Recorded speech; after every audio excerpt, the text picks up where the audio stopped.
é um jornal, é uma conversa, a gente está tendo uma discussão aqui. A gente está sentado, teoricamente a gente está sentado estudando. Teoricamente. Contraindo um vírus ali.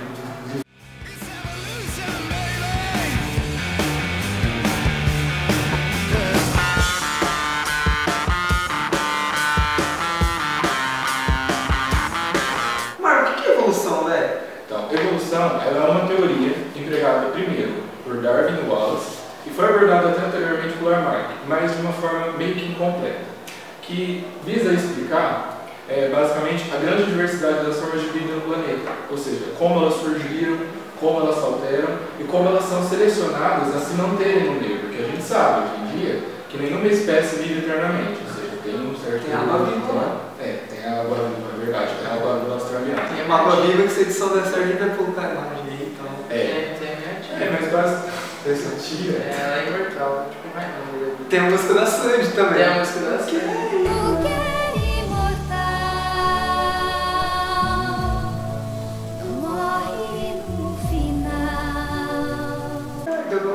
Que não morre no final. Mas basicamente tem várias coisas mortais aqui. Tem muitas coisas mortais. Você falou que a teoria do Lamarck seria incompleta, mas incompleta porém não menos importante. Claro. Porque ela serviu de base, na verdade, para que Darwin se posicionasse e desenvolvesse sua ideia. Ela mostrou para o Darwin que ele não deveria fazer. Ela era incompleta, mas assim, para a época, era até que bastante viável, assim. Era viável e tinha muita coisa que era compatível. Exatamente. Porque a classificação... A falta do conceito genético na época que era... Isso que eu ia abordar agora. Eu acho que a classificação que se fazia da biologia em geral era falha. Por isso vinha a calhar um sistema de explicação que também fosse falho. Mas falho do ponto de vista de hoje, atual. Naquela época era conceitual. Consenso. Aquilo era a mesma coisa do conceito da biogênese, que para eles era um fato, um monte de trapo saiu um rato. Basicamente, carne pútrida saiu moscas. Exatamente. São verdades são falsas verdades que levaram a uma verdade. A uma verdade efetiva. Pelo menos pra gente hoje é efetivo. Futuramente às vezes pode. Talvez a gente sabe hoje pode. É porque nada em ciência é 100% verdade. Enfim, mas basicamente, mas vamos abordar você estava falando de Darwin. Darwin escreveu Uma Descendência do Homem lá. E lá ele fala de seleção sexual. Mas, cara, tu não fala seleção sexual, Mas o que vem a ser exatamente seleção sexual? Eu sei muito pouco.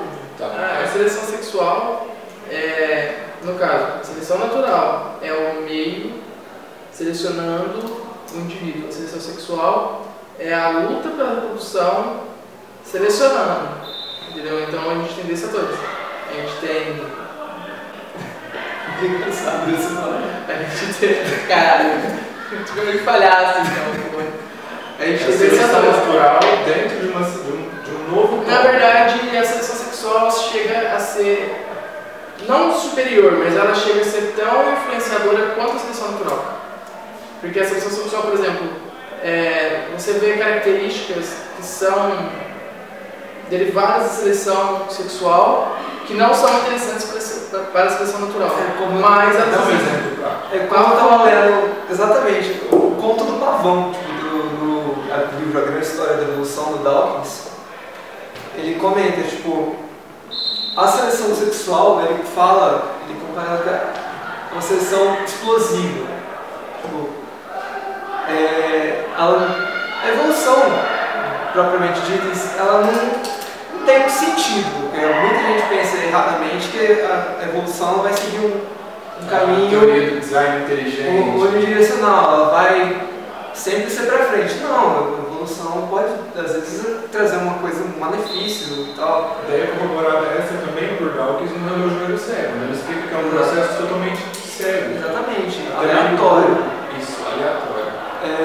Mas, então, aí o que ele fala é que a seleção sexual às vezes acaba sendo, não necessariamente ela visa a sobrevivência, mas ela visa a capacidade passar Se ele passar os genes adiante, E entendeu? os melhores genes são Exatamente. só que vai ter essa Tá. capacidade. Existe esse princípio do handicap que foi proposto por esse Alois Zahavi, que deve ser algum alemão da vida, porque parece que no fim da puta você pode ser Vamos lá, né? Você fala mais rápido. Aí, fora esse tempo é uma coisa que é inventada pelo homem, né? O tempo não existe, galera. Então, esse princípio do handicap, por exemplo, a fêmea chega e fala assim, pô, olha o tamanho da perna desse pavão, olha que coisa bonita, deve ter sido foda pra caralho pra ele chegar até aqui. Então, ele deve ser forte, ele deve ser resistente. Exatamente. Os neo-walacianos, que são os Wallace, eles falam o seguinte, que muitas vezes essas características que são geradas pela seleção sexual, que aparentemente tem entidade por causa do pavão, cara, qualquer coisa mais idiota, você vai falar mais, você vai mais pra voar. O negócio precisa correr, velho. Você pisa no rabo do bicho, já era. Mas, tipo, pra fêmea do pavão, um pavão que tem uma cauda grande, vistosa, brilhosa, é um sinal de saúde. Tipo, não, aquele cara, ele é bem de saúde, ele E você tem condições de você comentou deixar. comigo o caso da seleção sexual em humanos, aquele fator de ausência de pelos. Exatamente. Eu não lembro de tudo a história, Não, mas as fêmeas selecionavam os machos com menos pelos porque era mais aparente você ver se ele tinha parasita ou não. Ainda falando aqui do livro do Dawkins, da história da evolução, Sem porque- sim. sem merchan, depois, tirar essa ganha do lado. depois eu peço os autorais pra ele e tal. O que ele fala é o seguinte no conto do pavão, que é um conto que trata exatamente da seleção sexual.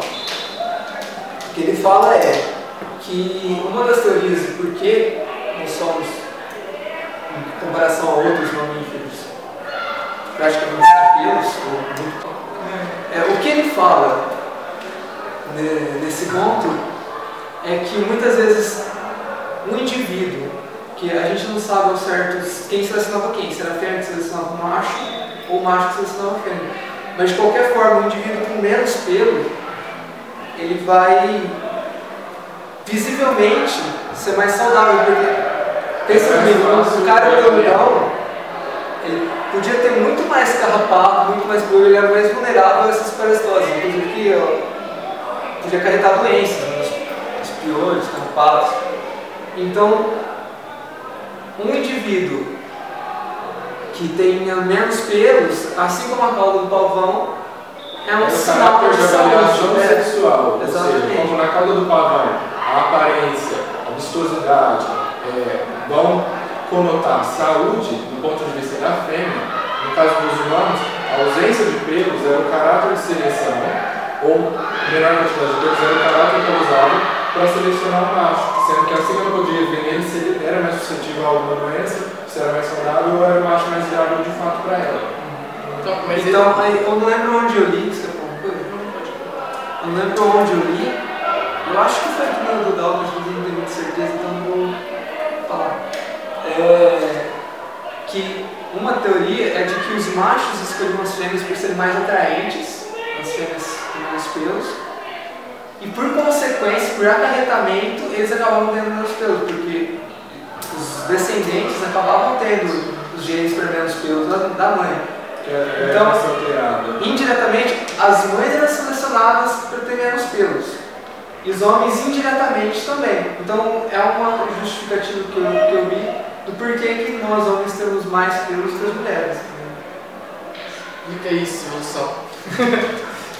Bom, mas no caso, isso é um tipo de seleção intersexual, no qual um dos sexos, geralmente a fêmea, escolhe o macho que tá mais bonitinho ali e tal. Eles não entram na porrada, entendeu? Eles Não tem um ritual de bica. Isso, o ritual é meramente reprodutivo. É beleza e tal. Uma segunda beleza tá assim, tá equivalente. Equiparado? E a Tem fêmea. outro critério para Sim, avaliar. o critério secundário seria entrar Demonstração na de igualdade, força. sim.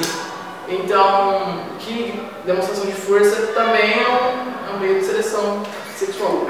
E intrasexual, que seria essa, que os machos vão brigar pela fêmea, eles vão brigar por território, no caso do leão do Marinho. Ele foi de Marinho também. Tem isso, Ele foi de Marinho. Eu falei Leão Marinho, mas eu acho que ele foi diferente. Inclusive, cara, brutal as brigas de Marinho. Você acha que é proposta, mas é assim, muita bosta. E aí, quando ela faz esses papéis. In a battle, bulk is everything, and champs win it all. Tudo na biologia tem a sua excentricidade, tem o seu. Isso a gente não conta. Não sei se vocês sabem, a questão da briga do leão marinho. Elefante marinho. Enquanto o macho alfa, é macho alfa que se diz nessa espécie? Enquanto o macho alfa está lá dominando, brigando, cerca as lutas dele chegam a durar cerca de 12 horas. Isso no futuro não. Os machos menos. Totalmente. Não, mas eu fui pesquisar, isso é verdade. Os machos menos afortunados, digamos assim, os menos aparentes, menos fortes, enquanto o macho alfa está lutando com os outros machos pelo território, eles se aproveitam desse tempo para reproduzir com as fêmeas. E o mais legal, depois que o macho alfa terminou sua luta e vai reproduzir com a fêmea, elas vão ficar bem. Ele acaba cuidando dos filhotes desses machos menos afortunados. Como a gente já tem documentário do Life, que tem uma espécie de polvo. Lembra, é verdade. Que tem os tipos fortes. Sépias, Simba não. Tem os tipos fortes e os tipos inteligentes, né? Tipo, os inteligentes eles se camuflam de fêmea. Os mimetismos, ele vai ser uma fêmea, vai por debaixo do macho, alfa, e fecunda a fêmea dele. e aí é só. E o cara acha que ele tá ali. É tipo esses marombos da vida. Ô, gente, tem uma ver Tá, mas essa questão de rituais de avaliação, de reprodução e de técnicas de burlagem, então tem várias, mas eu até postei lá no nosso canal. Você lembra que eu falei do passarinho lá? É uma espécie de passarinho, não vou lembrar agora, é o corvinho, que ele tem 3 tipos de machos característicos para um único tipo de fêmea. Um macho mais forte, mais aparente, com uma cor muito mais vibrante. E esse tem um comportamento mais agressivo. Ele geralmente é detentor da maior parte dos territórios, ele atrai um número relativamente grande de fêmeas. Tem um outro macho, que é menos aparente do que esse, mas tão bonito quanto, e que não tem comportamento agressivo. Ele atrai também um número relativo de fêmeas próximo ao desse macho mais agressivo. E tem um macho afeminado, muito parecido com a fêmea. A nomenclatura usada por ele é feeder, e que ele reproduz tanto com os machos, em uma relação homossexual, tanto quanto com as fêmeas. E o fato mais interessante de todo esse contexto é que esse macho mais afeminado é que detém o maior número de fêmeas, ele atrai fêmea para os outros dois machos de frente, chaveirinhas, amiguinhas. E aí todo mundo faz uma coisa meio bonobo, né? Porque aquela orgia, todo mundo pega todo mundo. E aí como que a gente coloca? Como que a gente avalia isso num critério de seleção sexual? Quer dizer, todo mundo sai ganhando dessa forma. Sim, mas não necessariamente alguém tem que perder na seleção sexual. Seleção sexual é um meio de você selecionar o melhor indivíduo, o melhor gene. Tipo, você escolhe seu parceiro, entendeu? Mas então, às vezes vezes o que acontece é o quê? Que vai ter populações com, na maioria das vezes é assim, populações com números diferentes, entre machos e fêmeas. Então aí há uma competição para haver reprodução. Mas não é o foco da seleção sexual a competição do foco. É lógico, também. Porque você, quanto mais saudável, mais forte, melhor é a sua chance de você conseguir um parceiro. Mas eu, pelo menos, penso que não seja esse o foco. Acho que o foco é você passar seus genes agora. Que é entrando na ideia do gene egoísta aqui de Dawkins, que é aquela questão. Nós teríamos genes que expressam essas características específicas de avaliação e expressam também nos indivíduos essa vontade avaliativa, que a gente colocando agora, estendendo mais para o mundo humano atual, o pessoal que costuma ir na academia não visando um corpo bonito, não visando um corpo saudável, mas uma questão de beleza estética. Por quê? Avaliativamente, anatomicamente, biologicamente falando, se você tem um corpo aparentemente forte, bonito, você seria um macho, no caso do homem, você seria um macho viável e potencialmente melhor. Não capacidade de proteger a sua o prole. cuidado parental e um potencial reprodutivo maior. A mesma questão as fêmeas. Seios avantajados, quadris avantajados, cintura fina, Inclusive, cintura fina. E idade média. Uma coisa que, tipo, você vai ser uma boa mãe e tal. Quadril largo. Você, tipo, uma ótima pretendente é aquela que tinha o quadril largo. Porque isso, inconscientemente da nossa espécie, ela é um critério viva após o parto. Exatamente, não corre risco, é a fábrica de crianças, sabe? Perfeito. E que nem você estava falando de selecionar uma característica que é vantajosa. Nem sempre. No caso da intersexual, não necessariamente ela é vantajosa, pode ser só beleza estética. Na intersexual ela é funcional, porque, por exemplo, a galhada do cervo, ela é fruto de uma seleção sexual, mas ela também, por exemplo, é bonito, tal, foi uma seleção que tem maior porque é bonito. Mas, em contrapartida, uma galera grande vai defender de predadores, vai defender de outros tipos. Efetivamente ela é funcional. Sim, ela é não só funcional, não só estética, como você falou dos maromba de academia. Não, eu falei dos maromba, aí na questão estendendo para o ser humano, mas a gente tem que lembrar que o ser humano tem aquela capacidade de alterar tudo ao seu bel prazer. E aí, não necessariamente, essa característica tem que ser levada em conta como avaliativa, porque não tá reproduzindo de fato. Se o cara é realmente viável, se ele vai ser um potencial reprodutor, mas uma coisa que as mulheres têm silicone também. Então é meio excludente a parte humana atual. O ser humano, como você disse, ele pode agir no ambiente e existem diversos fatores que vão influenciar também na escolha, não só. O ser humano é um ser cultural, psicológico, social, então tem mais esferas aí avaliativas. É possível integrar o ser humano nesse tipo de seleção, mas não seria uma coisa muito. A gente fica discutindo por muito tempo aqui. Até mesmo porque seria uma coisa muito basal, porque o ser humano é essa questão que eu falei agora. Ele não é. Mas não é só instintivo. Não, mas vamos voltar para esse ponto. Então, mas aí uma coisa também. Bonobos é legal. Pra quem não sabe da treta dos bonobos aí, dá só uma procuradinha no Google que vocês entendem. Bota nos Google. Enfim, Beijão. Uma coisa que é a principal diferença. Uma coisa que é a principal diferença da. Para, velho, depois tem que editar. Uma coisa que é a principal diferença da seleção natural em si para a seleção sexual é que a seleção natural, por meio da pressão do meio, né? Assim, é isso. Ela vai selecionar o mais apto para aquele lugar, a característica que beneficia e tal. Já a seleção sexual, a grande diferença dela é essa. Cara, não vai beneficiar nem sempre. Às vezes é útil.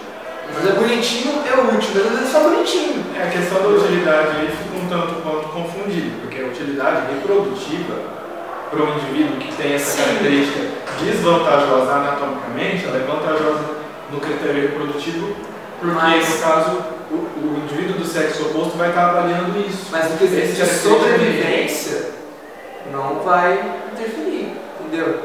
No quesito da sobrevivência do indivíduo, não da espécie. Entendeu? Falando questão de indivíduo. Mas poderia ser interessante porque se ele não desenvolver isso, ele não reproduz. Ele provavelmente não vai chamar a atenção. É bem junto, mas é uma diferença. Falando em questão de indivíduo, é uma coisa frisar. Questão de indivíduo, agora questão de espécie, as duas trabalham juntas. É importante frisar isso porque a evolução ela não é uma questão, um processo individual, é coletivista, é dependente de vários indivíduos de uma mesma espécie. Agora, vamos encerrando, porque a moça acho que está fechando a biblioteca já. A gente está gravando aqui na biblioteca da faculdade. Então, a bateria da câmera está acabando, que está piscando ali. Está ali embaixo. Então, beleza. Eu acho que o que a gente tem que falar é isso. As diferenças, como eu acabei de falar, são vocês falando de indivíduos, não de espécies. É algo que se a gente estaria de muito mais tempo para discutir, a gente ficaria horas aqui falando.